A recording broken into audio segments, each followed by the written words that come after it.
Hello and welcome. Let's talk about the C programming language. We can finally start learning a little bit about C. I want to provide a overview and give you a little idea of how C came about. So C is a general purpose imperative programming language. It supports structured programming. Now we talked about higher level languages and we described how C is a higher level programming language.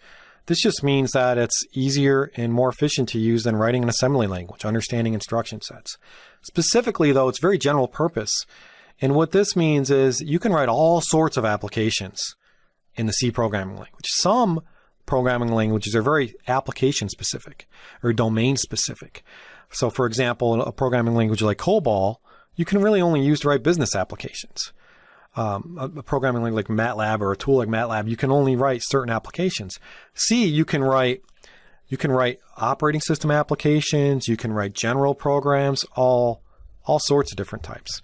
It's also an imperative computer programming language, which means that it's basically organized around statements, variables, things like that. If you were to study computer programming in more detail, you would see that there are different types of programming languages, things like functional programming languages or logic programming languages, where that just means that the programming language is organized a bit differently.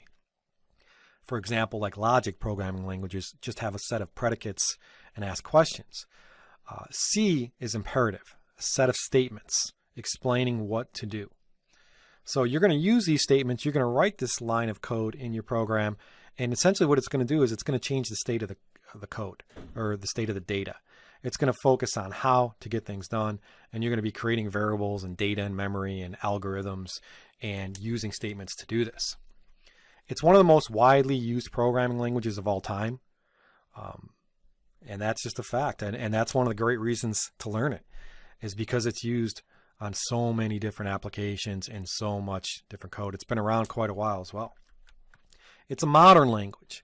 And what I mean by this is it uses most of the basic control structures, and these are things like conditional statements, if statements, and features of modern languages. So it has functions, it has variables, all this nice stuff that most modern languages employ. It's designed for top-down planning, which means you can start right at the top and go down when you plan. So you can start at the user interface level, and then you can go down to the lower level and actually implement lower level code. It's organized around the use of functions. So for you math people out there that understand what a function or a module design is, this is pretty basic. But functions are a way to organize your code. We're going to give a lot of examples on functions in module design. So it's not important to understand this right now, but you should understand that at a high level, C is going to be organized around this concept. And it's very reliable and very readable. Reliable means that when you write the code, it's going to do what you tell it to do. It's not going to just crash for no reason.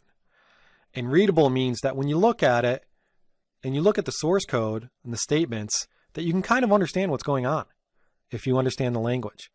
You don't have to kind of guess and say, well, what are they trying to do here? Or what does that mean? Or it's not complex.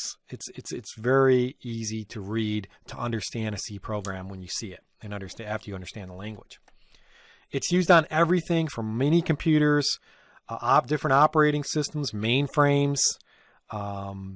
It's like I said, it's widely used, so very useful to learn.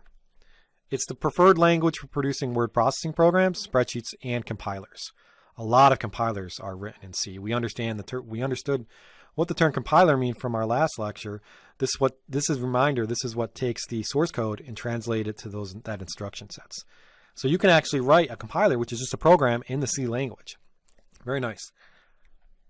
It has become very popular for programming embedded systems. Embedded systems are things like microprocessors found in automobiles, cameras, DVD players.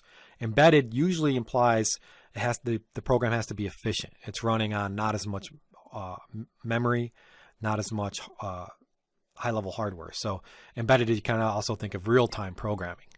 And it's become quite popular in that because it is so efficient. It also continues to play a strong role in the development of Linux. And when I talk a little about the history of C, you're gonna notice why. But Linux is a very popular operating system.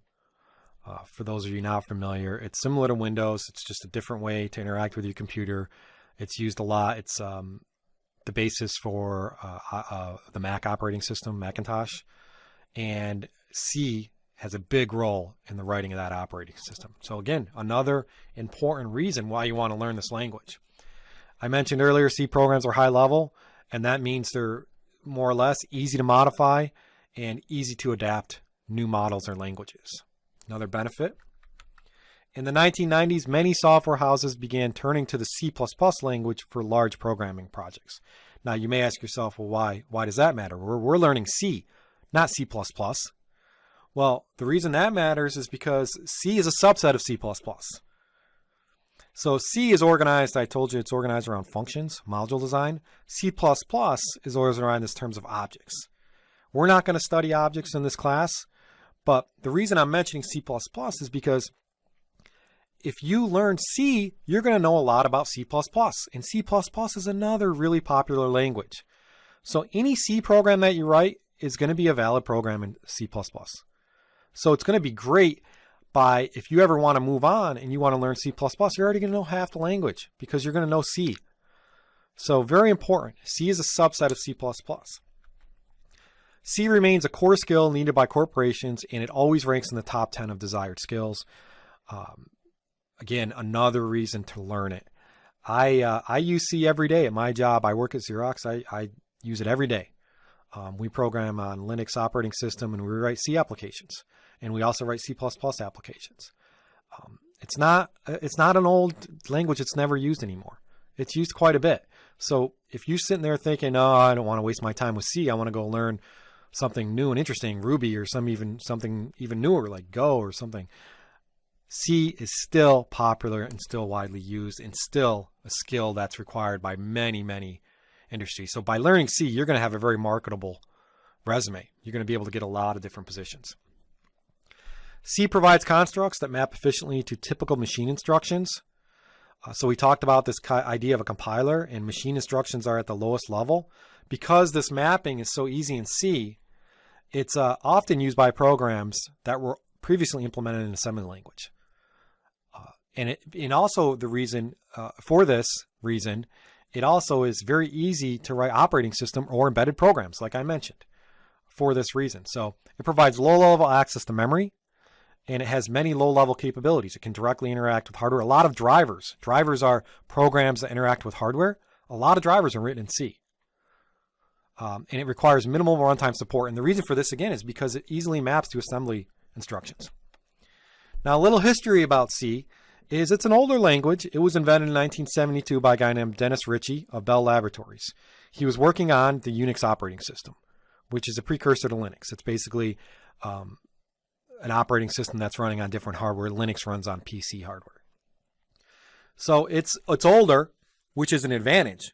You think it may be a disadvantage, but it's older, so it's been tried and tested. It's reliable. It was created as a tool for working programmers. The main goal when designing the language was for it to be useful and for it to be easily readable and writable. I mentioned readability is basically looking at the program and being able to understand what's going on quickly. So it's not that complex. Writability is being able to write the code quickly, efficiently, be able to do things quickly. So if you were to write some code, you don't have to write 20 lines of code to add two numbers. You write one line of code. It's very easy to write. So readability and writability are important goals and important advantages of programming languages, and C easily meets this. Some more history. It initially became widely known as the development language of the Unix operating system, and virtually all the new operating systems that were written after 1972 are written in C or C++. Okay, again, very popular, very, very useful. It evolved from a previous programming language named B. Go figure. That's why it's named C. I guess they weren't very clever, and they just said, hey, B, C. There's also a language called D, by the way. It uses many of the important concepts of B while adding some data typing and other powerful features. You might not have a clue what data typing is. Don't worry about that right now. Know that it added some new features from B. Mainly B had this issue of typeless, meaning data didn't have types, and C improved upon that. It's also available for most computers, so this is an advantage, meaning that if you want to write a C program, you can write it on most operating systems. You can write it on Windows, you can write it on a Mac, you can write it on a Linux operating system. And it's also hardware independent, another important factor when writing code. If it's hardware independent, that means it's more portable. What that means is you can take the program, you can run it on a different operating system. So available for most computers means that you can write a C program. It doesn't necessarily mean it's going to work unless it's portable. So by being hardware independent means it may work on many other systems. So by the late 1970s, C had evolved into what is now referred to as a traditional C. This is what you're going to see in this class, traditional C. The rapid expansion of C working on many different hardware platforms led to many variations. So I want to talk a little bit about the different variations of C. And what this really means is there's different standards. So just like there's a Windows 10, a Windows 8, a Windows 7, there's different versions of C. There's C89, C90, C99, and C11. And this basically represents the years, 1989, 1990, 1999, and 2011. So there's standard versions of C. A program written only in standard C and without any hardware-dependent assumptions will run correctly on any platform with a standard C compiler. It's always important to have standards. So what we're really just saying here is there used to be many different variations of C, and we started to standardize it in 1989. And by standardizing, we can now run it basically anywhere. We don't have, oh, hey, Microsoft is going to release their version of C. Google's going to release their version of C. We don't have that problem anymore. We standardized it. If you have non-standard version of C, it might not work on different operating systems or different devices. So standardization is important. I mention this because I want to tell you what standard we're going to focus on and tell you a little bit about the standards. C89 is the first standard, 1989. It's supported by almost all the C compilers. Most of the code you see out there today written in C is based on C89. It has the basic constructs. And so each standard may have new features of the language and so forth. That's another reason that it's important. But C89, since it's the oldest, it's the most widely used.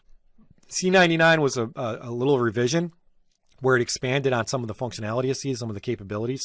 It hasn't been widely adopted, and not all the compilers support it. But we'll be focusing on mainly C99. So the current standard is commonly referred to as C11, 2011. Not used as much, but it does have a lot of cool features, a lot of awesome different things. We'll talk about all three standards, but we'll focus on C99.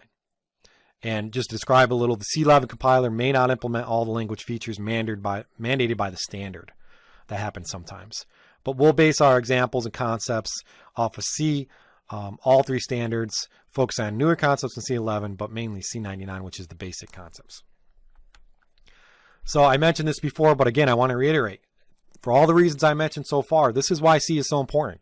This is why it's important to learn, and this is why it's popular. And the reason for this is because people like it. It's easily to write, easily to read. And as we mentioned earlier, Dennis Ritchie's goal was to make it, to have it be used by developers. It's a developer language. So in the past decade or two, you may have moved from C to languages such as C++, Objective-C, and Java, but C is still important. And again, I'm beating this to death, but it is important. By learning C, you can easily migrate to these other languages as well.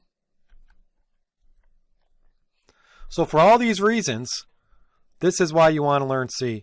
A basic introduction, a little bit about the standards, a little bit about the history, and now we'll dive into more details of the programming language. Thank you.